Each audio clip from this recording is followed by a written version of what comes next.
푸르는 봄날, 식탁에도 싱그러운 봄 향기가 가득하다. 이맘때 봄나물은 햇살이 보듬고 바람이 키워낸 보약 중의 보약으로 각종 비타민과 무기질을 풍부해 면역 기능을 높여주며 잃어버린 입맛까지 되찾아준다. 봄나물 중에서도 냉이는 단백질 함량이 높은 데다 칼슘과 철분 등 무기질이 풍부해 대체불가 웰빙 식재료로 큰 사랑을 받아왔는데 오늘 건강밥상에서는 봄의 전령사 냉이와 함께한다. 냉이는 특유의 향으로 봄나물의 대표 주자로 불리죠. 한의학에서 냉이는 제채라는 이름으로 불리고요. 중국에서는 백세를 살게 하는 나물이라는 뜻으로 백세갱이라고 부르기도 했습니다. 냉이는 단백질과 비타민이 풍부해 피로회복과 충곤증 예방에도 좋은 음식입니다. 냉이는 잔털이 적으면서 뿌리가 너무 크지 않은 것이 좋다. 또한 향은 강할수록 잎 색깔은 녹색을 띨수록 신선한 냉이다. 냉이를 이용한 오늘의 첫 번째 요리는 향긋한 냉이와 닭갈비가 만나 이루는 환상의 하모니, 냉이 닭갈비찌개. 그리고 강낭콩과 함께한 냉이의 색다른 변신, 냉이 강낭콩 스프도 만들어보자. 요즘 냉이가 제철이잖아요. 보통 냉이 하면 국만 끓여 드시는데요. 오늘 이 좋은 냉이를 이용하여 냉이 닭갈비 찌개를 만들어 보겠습니다. 같이 만들어 보시죠. 냉이의 잎에는 비타민 A와 C, 비타민 B2가 풍부해 면역력을 높이는 데 도움을 준다.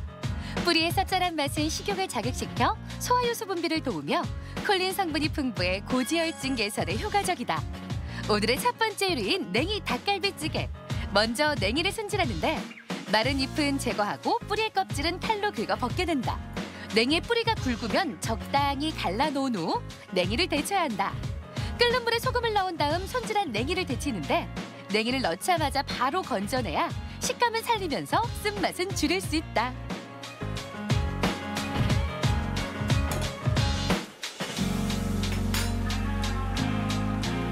보통 냉이 손질을 어려워하시는데요. 아주 간단합니다. 칼로 흙 부분을 살살 긁어내시고요. 한 2등분이나 4등분 하신 다음에 끓는 물에 한번 데쳐주세요. 저는 개인적으로 냉이를 좋아해서요. 이렇게 데쳐서 냉동실에 넣어놓고 1년 내내 먹는답니다. 데친 냉이는 먹기 좋게 2번 정도 나눠서 썰어준다. 배추는 2cm 크기로 썰고 양파는 채 썰기를, 대파와 고추는 어슷 썰기를 해준다. 이어서 닭다리 살을 준비해 한 입 크기로 잘라준다. 그런 다음 고춧가루와 마늘, 청주, 소금, 고추장, 후추로 고기 양념장을 만들어 닭다리 살을 골고루 버무려주고 30분 정도 재워둔다. 저는 씹는 질감이 좋아서 닭다리살을 양념해서 30분 정도 두는데요. 혹시 닭 가슴살이나 안심을 좋아하시는 분은 그것을 양념해서 두시면 되고요. 뼈가 있는 닭고기가 있으시면 그것을 사용하셔도 가능합니다. 커다란 냄비에 육수를 붓고 국간장과 고춧가루로 간을 한 다음 닭다리살과 떡을 넣고 끓여준다. 뚜껑을 덮고 중불에서 5분 정도 끓인 후 다시 뚜껑을 연 다음 채소를 넣어주는데 배추와 양파를 먼저 넣은 후 조금 더 끓어오르면 고추와 냉이를 넣고 한 번 더 끓여준다.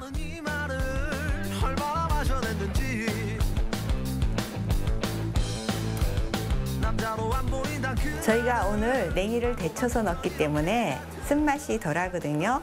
혹시 냉이의 쌉싸름한 맛을 좋아하시면 생냉이를 넣으셔도 가능합니다. 그릇에 닭고기를 건져내고 초록빛깔 냉이를 듬뿍 올린 후 빨간 육수를 자작하게 부어주면 냉이 닭갈비찌개 완성! 얼큰한 닭갈비찌개와 향긋한 냉이의 특별한 만남, 냉이 닭갈비찌개. 육즙 가득한 닭고기와 쌉싸름한 냉이가 환상의 궁합을 이루며 온 가족 원기 회복의 제격이다. 냉이는 채소지만 단백질이 가장 많은데요. 이 냉이를 이용하여 단백질이 풍부한 콩과 같이 수프를 만들어 보겠습니다. 같이 만들어 보시죠. 냉이에는 칼슘도 풍부하게 들어있어 골다공증 예방에 효과적이다. 또한 냉이의 풍부한 식이섬유는 장운동을 활발하게 해 변비 예방은 물론 다이어트에도 도움을 준다. 오늘의 두 번째 요리인 냉이 강낭콩 스프. 먼저 손질한 냉이를 끓는 물에 살짝 데쳤다가 건져낸다. 그런 다음 냉이를 아주 작은 크기로 썰어 넣는다. 냉이와 함께 또 다른 주인공 강낭콩은 하루 전날 물에 불려놓았다가 충분히 불려지면 체에 받쳐 물기를 제거해준다. 오늘 저는 강낭콩을 하루 정도 불려서 사용하였습니다. 강낭콩 대신 흰콩이나 검은콩 쓰셔도 좋고요. 혹시 풋콩일 경우에는 불리지 않고 그냥 사용하시면 됩니다. 양파는 적당한 크기로 썰어놓자. 이어서 압력솥에 콩을 삶아주는데 불린 콩과 양파 그리고 치킨 스톡을 넣은 다음 충분히 잠길 정도로 물을 부어준다. 그리고 뚜껑을 닫은 후 재료들이 무르게 삶아지면 뚜껑을 열고 데쳐놓았던 냉이를 넣어준다. 그런 다음 핸드 블렌더를 이용해 곱게 갈아준다.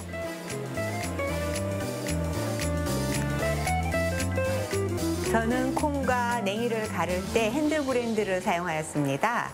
혹시 믹서에 가시고 싶으실 경우에는 완전히 식힌 다음에 갈아주셔야 됩니다. 찹쌀가루를 더해 농도를 맞춰주고 우유도 부어준다. 스프가 바닥에 눌어붙지 않도록 뭉근하게 끓을 때까지 계속 저어주는 것도 잊지 말자. 냉이콩 스프는 이유식으로도 좋은데요. 혹시 굵은 입자가 있을 경우가 있으니까요. 고운 채에 한번 받쳐서 먹여주세요. 그릇에 담고 연한 냉이 잎사귀를 올려주면 냉이 강낭콩 스프 완성. 고소한 강낭콩과 봄향기 물씬 나는 냉이의 부드러운 콜라보 냉이 강낭콩 스프. 진한 스프에 향긋한 냉이가 풍미를 더해 몸과 마음의 봄을 한가득 불러들인다. 냉이가 도움이 되는 분들은 고혈압이나 중풍을 조심해야 하는 분들인데요. 냉이는 혈압을 떨어뜨리고 지혈작용이 있어서 뇌졸중이나 뇌경색이 염려되시는 분들에게 잘 맞는 음식입니다. 냉이와 같이 먹으면 좋은 음식은 두부와 콩입니다. 냉이는 단백질 함량이 높은 편인데요. 두부나 콩과 함께 먹으면 기름진 동물성 음식을 피하면서 단백질을 섭취하는 데에도 도움이 될 수 있습니다. 상가들의 파릇파릇 도단한 냉이 달래 쓴바귀는 예부터 봄을 알리는 전령사였다. 그중에서도 잎과 함께 뿌리째 먹을 수 있는 냉이는 쌉쌀한 맛과 특유의 향이 일품인데 나물이나 국찌개, 스프 등 다양한 조리법으로 즐길 수 있으며 어떤 보양 못지않게 뛰어난 영양을 자랑하는 제철 냉이. 이번 주말 꽃보다 냉이로 봄을 만끽해보자.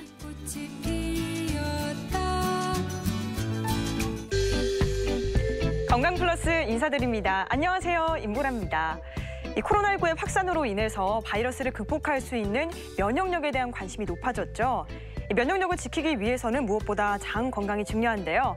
우리 장은 음식물을 흡수하고 배출하는 역할을 할 뿐만 아니라 이 면역세포의 70% 이상을 가지고 있다고 합니다. 이 면역세포를 활성화하기 위해서는 장내 유익균을 늘려주는 유산균을 섭취해주는 게 좋습니다. 유산균이 많이 들어있는 청국장과 된장, 그리고 플레인 요거트, 김치 같은 것들을 많이 챙겨주시면 좋겠습니다. 우리 몸은 다양한 부위에서 정상적인 떨림이 나타날 수 있다.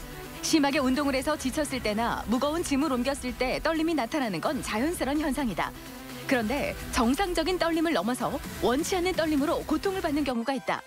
의학적 용어로 진전증으로 불리는 떨림은 신체의 일부분이 자신의 의지와는 상관없이 지속적으로 움직이는 경우를 말하며 특히 원인이 뚜렷하지 않은 떨림을 본태성 떨림이라 한다.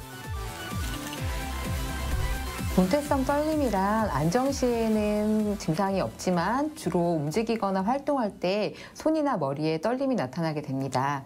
대개는 가족력이 있는 경우가 흔하기 때문에 가족성 떨림, 유전성 떨림이라고 부르기도 하고 다른 신경학적 이상 증상은 동반하지 않습니다. 일상을 파괴하는 떨림. 떨림은 이상 운동 질환 중 가장 흔하며 그 자체가 특정한 질환을 의미하는 것은 아니고 다양한 원인에 의해 떨리는 증상을 총칭하는 말이다.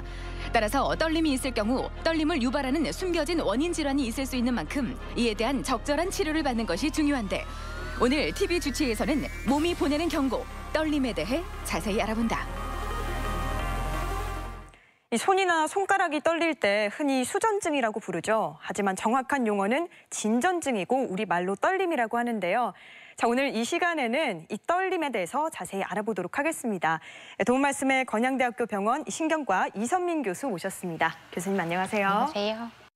자, 우리가 긴장을 하거나 아니면 좀 추운 환경에서 떨리기도 하잖아요, 몸이. 근데 이게 정확하게 치료가 필요한 떨림인지 아닌지 모르는 경우가 많은데요. 떨림의 정의에 대해서 먼저 설명해 주시죠. 네, 우리 신체의 특정 부위나 여러 부위가 저절로 움직여지거나 혹은 너무 움직여지지 않아서 활동이 어려워지게 되는 질환이 바로 이상운동 질환입니다.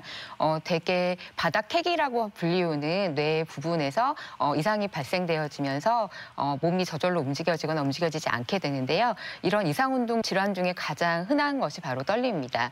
떨림의 경우는 대개는 특정 부위에 규칙적으로 율동하듯이 움직여지는 그런 이상운동 형태로 나타나게 되는데 근육 간대 경련이나 근육 긴장 이상 그리고 무도증과의 구별이 필요합니다.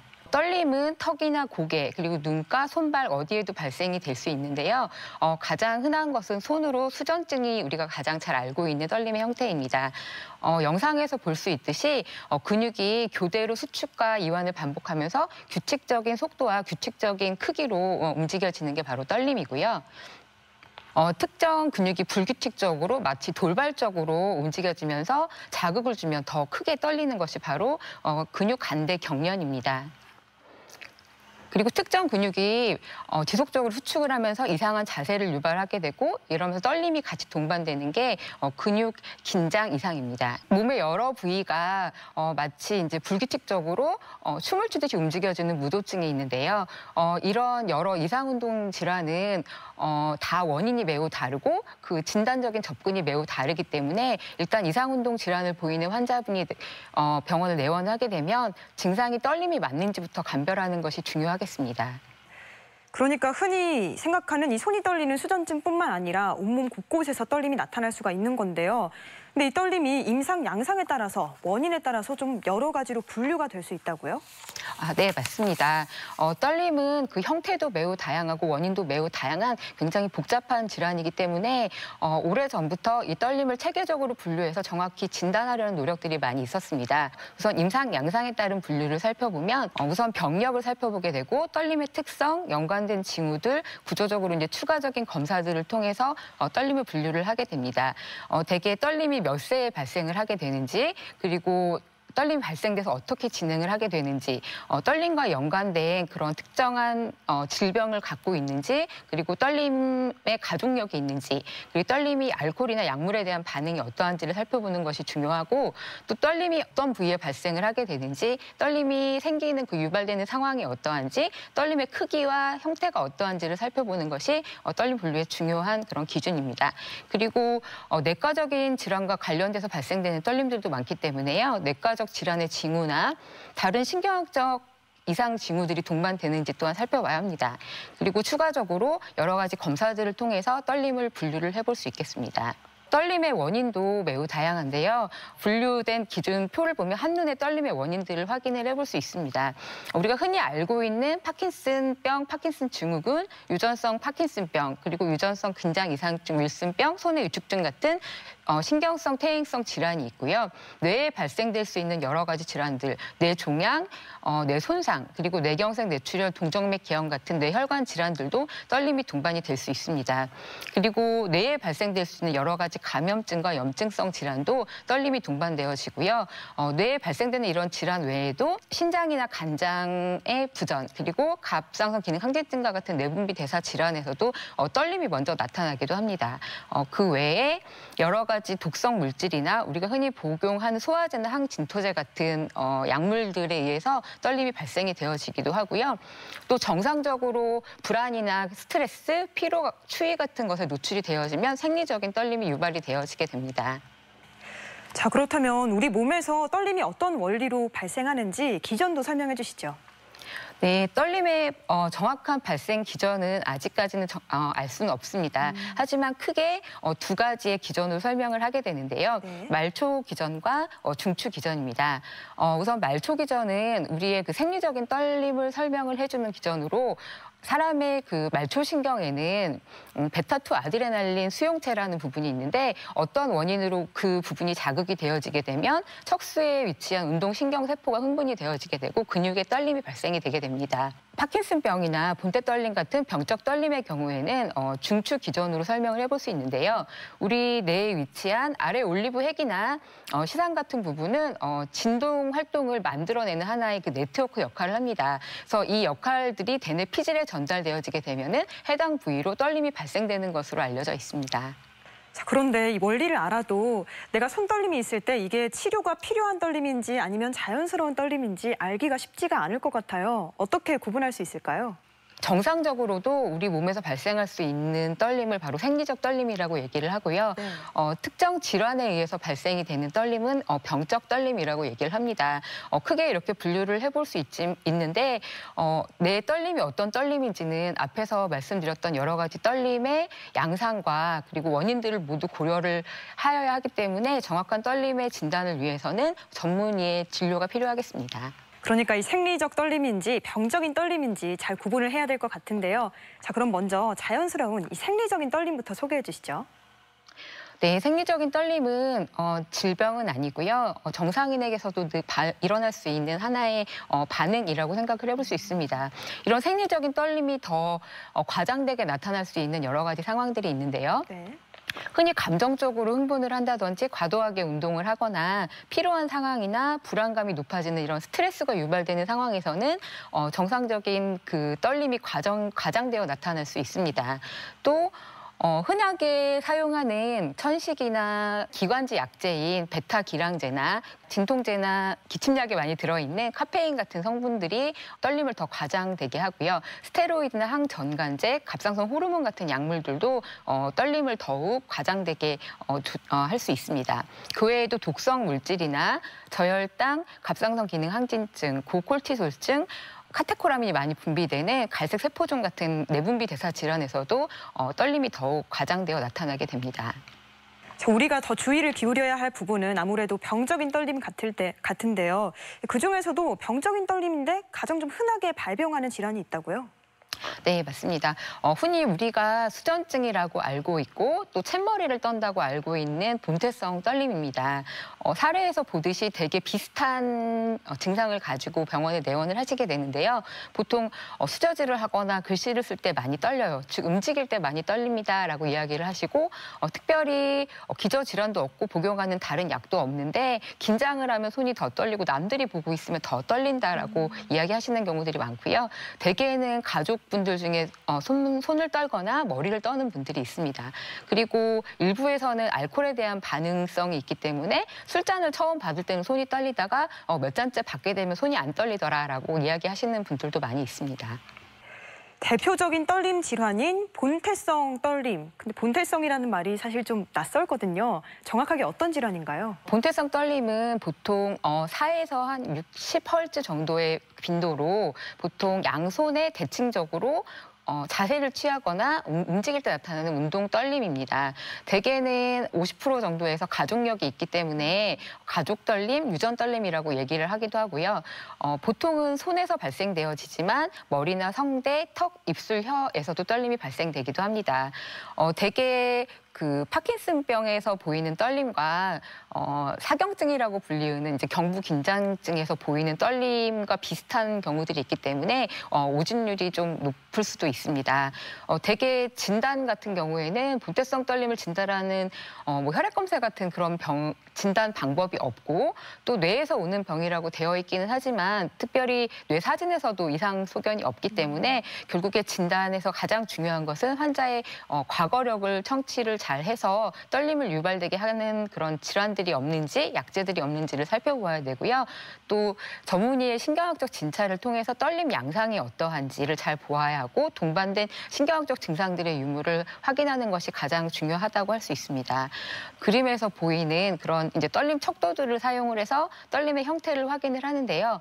글씨를 써보게 한다든지 줄을 이어보게 한다든지 이 알키메디스라고 불리는 이런 원을 그리게 한다든지 하는 방법들을 사용을 하고 있고 때에 따라서는 손 같은 근육에 표면 전극을 붙여서 떨림의 양태가 어떠한지를 근전도로 이렇게 확인을 하기도 합니다. 일부에서는 근육 긴장 이상 떨림이나 파킨슨병 같은 떨림과 오진을 할 수 있기 때문에 도파민 운반체 영상 같은 검사를 통해서 간변을 진단을 하기도 합니다. 자, 이렇게 본태성 떨림이 가장 흔하게 발병되는 떨림 질환이라고 소개를 해주셨는데요. 자, 그렇다면 유병률이 어느 정도인지도 궁금합니다. 네, 유병률은 40세 이상의 인구에서 10만 명당 약 415명 정도로 발생되는 것으로 알려져 있습니다. 그래프로 이제 표시를 해보면 보통 10대와 40대 정도의 두 번의 피크를 볼 수 있습니다.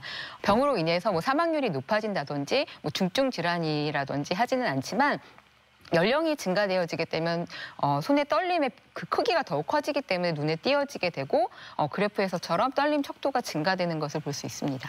건강 플러스 오늘은 이상 운동 질환인 떨림에 대해서 알아보고 있는데요. 이번에는 병원에 직접 찾아가서 떨림의 진단법과 치료법에 대해서 알아보도록 하겠습니다. 화면으로 만나보시죠. 떨림은 다양한 원인에 의해 발생할 수 있다. 신경퇴행성 질환인 파킨슨병의 경우에도 몸이 굳어지고 느려지며 손발이 떨리는 증상이 동반된다. 또한 약물 복용이나 중금속 오염, 대사성 질환이나 뇌병변이 있을 경우에도 떨림 증상이 유발된다. 하지만 떨림 중에서 가장 흔하게 발병하는 질환으로는 원인이 분명하지 않은 본태성 떨림을 들 수 있다. 오늘 어디가 불편해서 오셨나요? 어렸을 때부터 손떨림이 조금 있었는데 요즘 들어 점점 심해져서 찾아왔어요. 주로 어떨 때 많이 떨리시나요? 가만히 있을 때는 괜찮은데 밥 먹거나 글 씻을 때 좀 많이 떨려요. 혹시 가족분들 중에 고개나 손을 떠시는 분이 있나요? 아버지께서 환갑 즈음부터 손을 좀 많이 떠셔서 많이 불편해하셨어요. 본태성 떨림의 전형적인 특징은 글씨를 쓸 때 손이 떨리는 것처럼 어떤 자세를 유지하고 있을 때 떨림이 더욱 심해진다는 점이다. 연령이 높아질수록 발병률도 증가하며 다른 떨림에 비해 가족력이 높다. 떨림 그 자체는 건강에 큰 해가 없지만 심한 떨림으로 일상생활이나 사회생활에 큰 불편을 초래한다면 치료를 받아야 한다. 이 환자분은 안정 시에는 증상이 없지만 주로 활동할 때 양쪽 상지에서 떨림이 나타나게 되는데요. 가족력도 있으시고 특별히 다른 신경학적 증상이 동반되지 않아서 본태성 떨림으로 진단을 해볼 수 있겠습니다. 떨림을 진단할 때는 임상적인 병력을 확인하고 떨림의 양상을 구분하는 것이 중요하다. 대부분의 떨림은 2차적으로 발생하는 만큼 원인 질환의 감별 또한 필수적인데 혈액 검사를 통해 갑상선 기능 항진증이나 저혈당을 확인해야 하며 신경학적 검사를 통해 떨림의 원인이 중추신경계의 이상에 의한 것인지도 판별해야 한다. 필요한 경우 뇌 영상 검사나 표면 근전도 검사도 시행할 수 있다. 오늘 어디가 불편해서 오셨나요? 한 달 전부터 가슴이 자꾸 떨리고 몸이 자꾸 긴장돼가지고 왔습니다. 가슴 두근거림이나 불안 같은 다른 증상이 동반되나요? 가슴도 두근거리고 좀 추웠다 더웠다 하고 약간 불안한 증상도 조금 있습니다. 최근에 진단받은 질환이나 복용하시는 약이 있나요? 아니요, 최근에 뭐 진단받거나 특별히 복용하는 약은 없습니다. 갑상선 호르몬이 과다하게 분비돼 대사가 항진되면서 나타나는 갑상선 기능 항진증은 전신에 걸쳐 다양한 증상을 일으키는데 체온이 상승하거나 심장 박동수가 증가하며 근육의 떨림이나 손떨림 증상을 동반하기도 한다. 혈액 검사로 갑상선 항진증이 진단되고 치료를 받으면 떨림도 없어진다. 이 환자분의 경우에는 손뿐만 아니라 신체 여러 부분이 되게 미세하고 불규칙적으로 떨리며 안정떨림, 활동떨림이 동반되고 있는 환자분입니다. 이런 경우에는 대개 떨림의 원인이 내과적으로 대사성 질환이나 내분비성 질환을 의심을 할 수 있어서 환자분은 혈액 검사를 시행을 하였고 갑상선 기능 항진증을 발견하였습니다. 환자분은 갑상선 기능 항진증에 대한 빠른 치료가 필요하고 떨림이 심한 경우에는 인데놀 같은 베타 차단제를 사용을 해서 조절을 해볼 수 있겠습니다. 떨림은 원인이 되는 질환의 치료가 우선이다. 하지만 특별한 원인이 없는 본태성 떨림의 경우에는 신경안정제나 항경련제, 베타 차단제와 같은 약물 치료를 할 수 있다. 약물로도 상태가 좋아지지 않으면 보툴리눔 주사 치료를 고려할 수 있는데 이럴 경우 3개월에서 6개월 정도 주기적으로 주사를 맞아야 한다. 장기간의 약물 치료에도 호전되지 않으면 뇌신부 자극술과 같은 수술 치료가 필요할 수 있다. 또한 스트레스가 많거나 흥분하면 떨림 증상이 더욱 심해질 수 있어 정서적인 안정이 중요하다. 본태성 떨림은 대개는 양성의 경과를 보이기 때문에 생활에 큰 지장은 없지만 연령이 증가됨에 따라 더 크게 떨리기 때문에 일상생활에 불편함을 많이 주게 됩니다. 보통 본태성 떨림 환자분들이 떨림을 나이가 들면서 불가피하게 생기는 증상으로 생각하시고 그냥 지내시는 경우들이 많은데요. 전문의와의 적절한 상담과 치료를 통해서 훨씬 삶의 질을 높일 수 있습니다. 다양한 양상과 원인을 갖고 있는 이상 운동 질환 떨림. 가벼운 약물 치료만으로도 급격히 좋아질 수 있지만 원인 질환을 확인하지 않고 방치하면 심각한 상황으로 이어질 수도 있다. 따라서 떨림이 있다면 신경학적 검진을 통해 원인을 찾고 적절한 치료를 받는 것이 무엇보다 중요한데 일상을 뒤흔드는 고통, 떨림, 조기 발견과 조기 치료로 충분히 멈출 수 있다. 이렇게 병원을 찾아가서 환자들을 직접 만나보고 떨림에 대해서 자세히 알아봤습니다. 자, 계속해서 떨림을 유발하는 또 다른 질환에 대해서도 알아보도록 하겠습니다. 떨림이 있을 때 어떤 질환을 또 의심해 볼 수 있을까요? 네, 떨림 하면 일단 가장 먼저 생각나는 게 파킨슨병일 겁니다. 네. 실제로 손이 떨려서 본인이 파킨슨병에 걸렸다라고 해서 외래에 오시는 경우들이 대부분인데요. 실제로 파킨슨병의 떨림보다는 본태성 떨림이 10배는 많은 것으로 되어 있습니다. 파킨슨병은 퇴행성 뇌 질환으로 뇌 중뇌의 흑색질이 점점 퇴행되면서 도파민 신경세포가 점점 줄어들게 되고 이로 인해서 떨림의 증상이 나타나거나 몸이 느려지는 서동증, 몸이 굳어지는 경직 증상, 그리고 자세가 점점 이상해지고 결국에는 보행 장애가 동반되는 여러 가지 신경적 증상들이 동반되는 그런 질환입니다. 보통 평균 발병 연령이 55세 정도로 되어 있고요. 네. 전 세계적으로 60세 이상의 노년기에서 약 1% 정도의 발병을 보이는 것으로 알려져 있습니다. 자, 그렇다면 이 파킨슨병 떨림과 본태성 떨림의 차이점, 구별을 어떻게 할 수 있을까요? 파킨슨병의 떨림과 본태성 떨림은 많이 다릅니다. 되게 본태성 떨림은 양측의 대칭적으로 자세를 취하거나 운동을 할 때 나타나는 떨림인 반면에요. 파킨슨병은 보통 비대칭적으로 한 측에서 먼저 시작이 되고 안정적인 상태에 있을 때 떨림이 나타나게 됩니다. 옆에 그림에서 볼 수 있듯이 A는 본태성 떨림 환자분의 그림, B는 파킨슨, C는 정상인의 그림입니다. 본태성 환자분의 떨림의 그림을 보게 되면은 그림을 그릴 때 처음부터 끝까지 떨림이 나타나는 것을 볼 수 있고요. 파킨슨병의 경우에는 처음에 그림을 그리기 시작할 때는 떨림이 나타나지 않다가 진행이 되면은 조금씩 떨림이 나타나는 것을 볼 수 있습니다. 아래 글씨에서도 차이가 나는데요.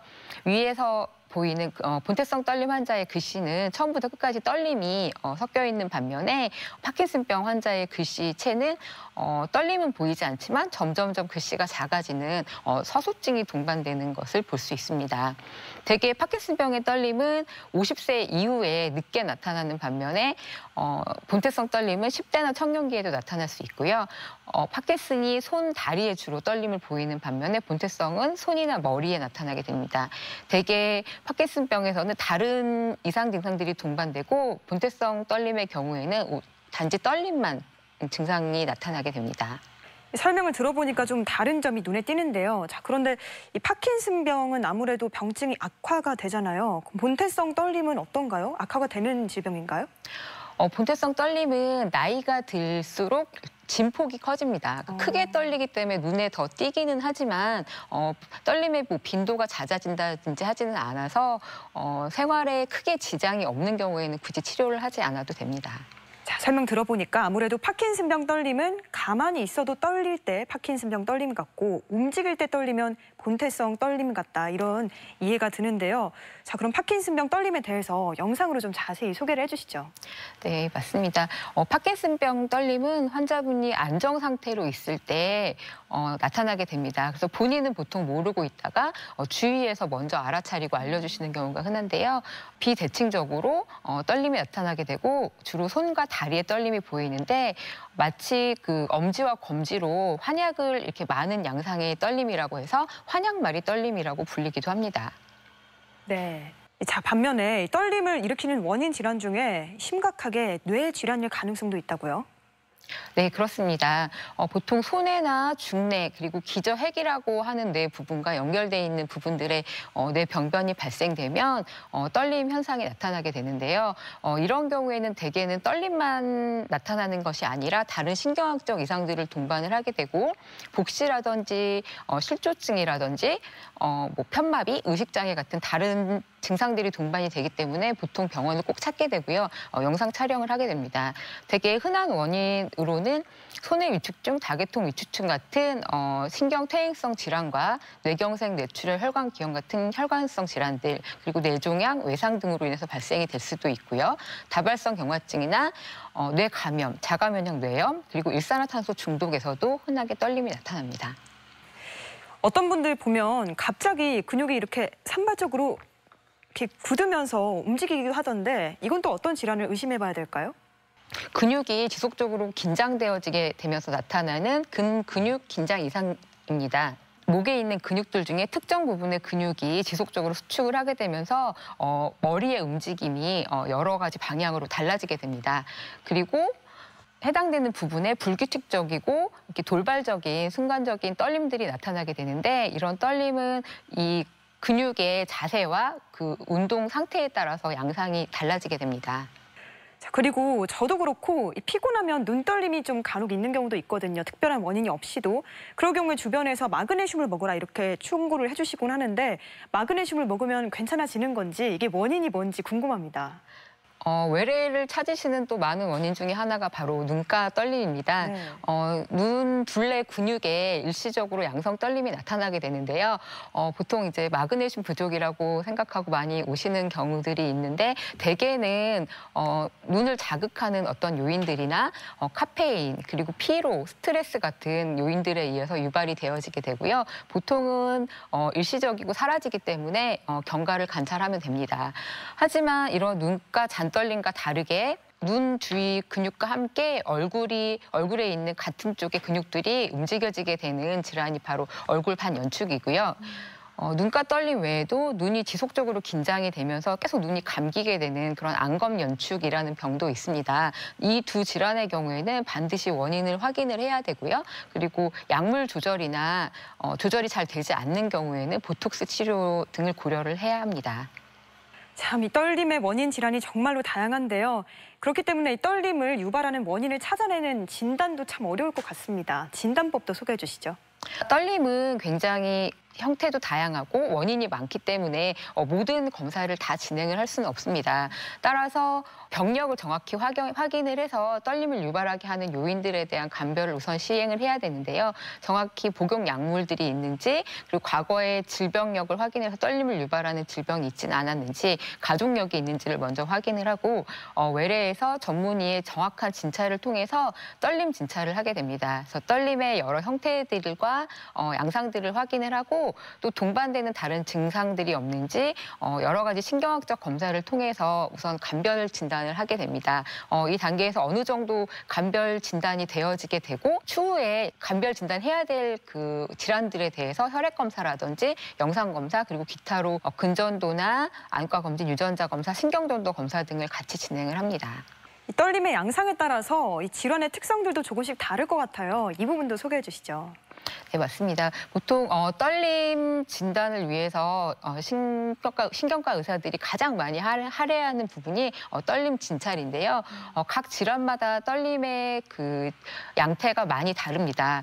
손의 떨림이나 입천장 떨림 같은 뇌 병변에서 발생되는 떨림 같은 경우에는 그 속도가 매우 느리고요. 대신에 진폭이 굉장히 큰 특성을 보입니다. 반면에 파킨슨병이나 본태 떨림은 중간 정도의 떨림을 보이게 되고 생리적 떨림이나 원발성 기립 떨림 같은 경우에는 굉장히 속도가 빠르고 굉장히 미세한 그런 떨림들이 보이게 되기 때문에 이런 떨림의 양태를 보면서 감별 진단을 해볼 수도 있습니다. 네, 이렇게 떨림에 대한 여러 가지 원인 질환들이 파악이 되면 치료를 해야 할 텐데 치료를 할 때 특별한 수칙이 있을까요? 네, 우선 떨림의 치료에 가장 중요한 것은 신경과 전문의 진료를 통한 정확한 진단입니다. 진단이 잘못되는 경우에는 오히려 치료를 함으로써 떨림이 더 악화될 수 있기 때문에 정확한 진단이 우선 필요할 것이고요. 그리고 떨림을 악화시킬 수 있는 약물들 그리고 대사성 질환들에 대한 치료가 먼저 고려되어야 합니다. 그리고 흔히 복용하는 음료에 많이 카페인 같은 것들이 많이 들어있을 수 있기 때문에 이런 음식이나 음료를 주의해야 되고 알코올의 섭취도 주의해야 합니다. 또 떨림은 스트레스를 많이 받는 상황들에 의해서 많이 악화되기 때문에 정서적으로 안정을 취하는 것이 중요합니다. 그리고 떨림의 원인이 되는 다른 질환들이 있다면 그 질환에 대한 치료가 중요하겠습니다. 자, 그렇다면 이번에는 떨림으로 인한 질환들의 치료법에 대해서도 자세히 소개해 주시죠. 네, 보통 뇌신경 질환에서 발생되는 그런 떨림의 경우에는 치료들이 필요하게 됩니다. 대표적으로 파킨슨병의 경우에는 도파민의 생성이 부족해서 발생되는 질환이기 때문에 이 성분들을 약으로 보충을 해주게 되는데요. 보통 레보도파, 도파민 효능제, 항콜린제, 아만타딘 같은 약물들을 사용을 해서 치료를 하게 되고요. 운동이라든지 재활치료를 통해서 유연성이나 근력 확보를 하는 것이 또 도움이 됩니다. 그리고 본태성 떨림의 경우는 대개는 양성 떨림이며 생활에 지장이 없는 상태로 지낼 수 있기 때문에 치료를 않는 경우들이 많기는 하지만 대개 이제 떨림의 크기가 커져서 생활에 지장이 생기거나 또 떨림으로 인해서 대인관계가 힘들어지는 경우들이 있습니다. 이런 경우에는 베타 차단제나 항불안제 그리고 프리미돈, 항정관제 같은 약물들을 사용을 해서 조절을 하면 훨씬 생활에 편하게 지낼 수 있는데요. 물론 개개인에 따라서 약물의 부작용들을 고려를 해야 되기 때문에 진료를 보실 때 정확히 본인이 갖고 있는 질환에 대해서 주치 선생님께 이야기를 해주셔야 합니다. 긴장성 떨림의 경우에도 약물 조절을 해볼 수 있습니다. 항콜린제나 근육이완제, 도파민 작용 약물들을 써볼 수는 있는데 대개는 근긴장성의 경우에는 약물 효과가 크게 좋지 않은 것으로 되어 있어서 보톡스 치료들을 많이 하게 됩니다. 보톡스를 언급해 주셨는데 그렇다면 약물 치료가 만약에 호전이 되지 않으면 주사 치료를 하게 되나요? 네, 맞습니다. 보통 이제 보툴리눔이라고 하는 독소, 우리가 흔히 성형외과에서 많이 사용하는 주사인데요. 처음에 약제를 사용하게 된 것은 바로 이 근긴장 이상증 때문이었습니다. 보통 긴장되어 있는 근육에 주사를 놓게 되면은 해당 근육이 약화되면서 그 긴장이 풀어지게 되고요. 얼굴 반연축이나 안검 연축, 근긴장 떨림 같은 경우에도 많이 사용을 합니다. 하지만 이게 영구적인 치료는 아니기 때문에 주기적으로 주사 치료를 받아야 하고 드물게는 오히려 근력 약화가 너무 많이 되어서 눈이 처지거나 안면마비, 삼킴장애 그리고 안구 건조증 같은 부작용이 있기도 하지만 대개는 일시적이고 한 달 정도면 호전이 되기 때문에 걱정하실 필요는 없습니다. 떨림으로 인한 약물 치료, 주사 치료는 좀 익숙한데 수술 치료가 가능한지도 궁금합니다. 일부 질환에서는 수술적인 치료를 하기도 합니다. 특히 파킨슨병 같은 경우에는 약을 사용한 지 5년에서 10년 정도가 되면 약의 효과가 이제 소진되게 되고요. 약물로 인해서 오히려 이상 운동증이 발생되어지는 그런 상태가 되기 때문에 이런 경우에는 뇌신부 자극술 같은 수술이 필요합니다. 그리고 또 일부 본태성 환자분들의 경우에는 약물의 효과가 좋기는 하지만 약물 효과가 없는 경우들도 있기는 합니다. 이런 경우에는 젊은 연령에서 세밀한 작업들을 할 수 없기 때문에 수술적인 치료를 고려하는 경우들도 있습니다. 되게 뇌신부 자극술은 뇌의 특정한 이제 부위, 창백핵이라든지 시상이라든지 시상 및 핵 같은 부분에다가 전극을 삽입을 하게 되고요. 수술 중에 환자를 깨워서 실제로 환자가 보이고 있는 그런 이상운동 질환이 얼마나 호전이 되는지를 확인을 하고 이 삽입된 전극과 배터리를 연결하는 그런 과정을 거쳐서 수술을 마무리합니다. 대전 MBC 건강플러스 오늘은 떨림에 대해서 이야기 나누고 있는데요. 이번에는 이 떨림에 대한 오해와 진실을 OX로 풀어보도록 하겠습니다. 자, 첫 번째 질문. 본태성 떨림이 계속되면 파킨슨병이 올 수도 있다. O일까요, X일까요? X입니다. 본태성 떨림이 물론 연령이 증가되면서 크기가 커지고 심해지면 안정 시에도 떨림이 나타나기도 합니다. 그리고 환자분의 연령이 증가되면서 파킨슨병이 같이 동반이 될 수도 있지만 이것은 본태성 떨림이 진행을 하여서 파킨슨병이 된 것은 아닙니다. 네. 다음으로 이 본태성 떨림은 유전이 된다. 이건 OX. 어느 걸까요? 네, 맞습니다. 본태성 떨림은 약 50%에서 가족력이 있는 것으로 되어 있고 문헌 보고에 따라서는 70%까지도 보고되고 있습니다. 따라서 부모님이 떨림이 있는 경우에는 자식인 나도 떨림이 있을 수 있지만 물론 100% 유전이 되는 것은 아닙니다. 그러니까 한 50% 정도 유전이 된다고 생각하면 되는 거죠? 네, 그렇습니다. 네. 자, 그럼 다음으로 병적인 떨림이 아니라 생리적인 떨림이 있을 경우에도 치료가 필요하다. O인가요, X인가요? 네, 치료가 필요합니다. 네, 생리적인 떨림의 경우에도 지속적으로 떨림이 반복이 된다면 원인을 확인을 해야 되고 대개는 내과적인 질환이 같이 동반되는 경우들이 많기 때문에 치료를 하지 않는 경우에는 내과적 합병증이 더 심해질 수도 있습니다. 따라서 반드시 원인을 찾아서 치료를 하셔야 합니다. 네. 자, 그리고 손이 떨리는 수전증은 남성보다 여성이 더 많이 걸린다. 이건 O일까요, X일까요? X입니다. 보통 파킨슨병의 경우에는 남성에서 발병 비율이 높다라고 되어 있기는 하지만 본태성 떨림의 경우에는 남녀 비슷한 비율로 발병된다고 보고되고 있습니다. 네. 자, 그리고 틱장애로 인한 떨림과 본태성 떨림이 다르다. OX, 어느 걸 고르시겠어요? 네, 맞습니다. 보통 본태성 떨림은 뇌에서 발생되는 병적 떨림입니다. 그래서 본인이 원치 않는데도 떨림이 발생되는 것인데요. 틱장애 같은 경우에는 본인이 원치 않는 경우에는 증상을 참을 수도 있습니다. 그래서 그것은 자발적으로 자발적으로 움직임이 생기는 것일 수 있기 때문에 실제 뇌의 병으로 인해서 발생되는 그런 본태성 떨림과는 다른 질환입니다. 자, 이렇게 떨림에 대해서 궁금한 점을 OX로 풀어봤는데요. 계속해서 시청자 여러분의 궁금증도 하나씩 풀어보겠습니다. 평소 일상생활에서 손떨림이 있는데 가족력이 있습니다. 이런 유전성 수전증도 치료될 수 있는 건가요? 네, 유전성 수전증이 치료가 가능한지 물어보셨는데요. 어떤 치료법 있을까요? 물론 치료가 가능합니다. 본태성 떨림의 경우인데요. 본태성 떨림의 경우는 물론 완치라는 개념은 없습니다. 하지만 병 자체가 크게 생활에 지장을 주지도 않고 빠르게 진행이 되는 경우도 거의 없기 때문에 약물 조절을 하면 마치 병이 없는 양 생활을 하실 수 있기 때문에 치료를 하면 도움이 많이 됩니다. 제 지인이 평소에는 괜찮은데 글을 쓰려고 하거나 쓰는 도중에 손떨림이 오는 경우가 있어요. 이것도 치료가 필요한 질환인가요? 굉장히 특정한 상황, 그러니까 글을 쓰려고 하거나 글을 쓰는 도중에 손떨림이 있다면 이게 치료가 필요한 질환인지 물어보셨거든요. 대체적으로 어떻습니까? 네, 그렇습니다. 보통 글을 쓰려고 하거나 아니면 쓰는 중간에 발생되는 떨림의 경우에는 본태성 떨림일 가능성도 있고요.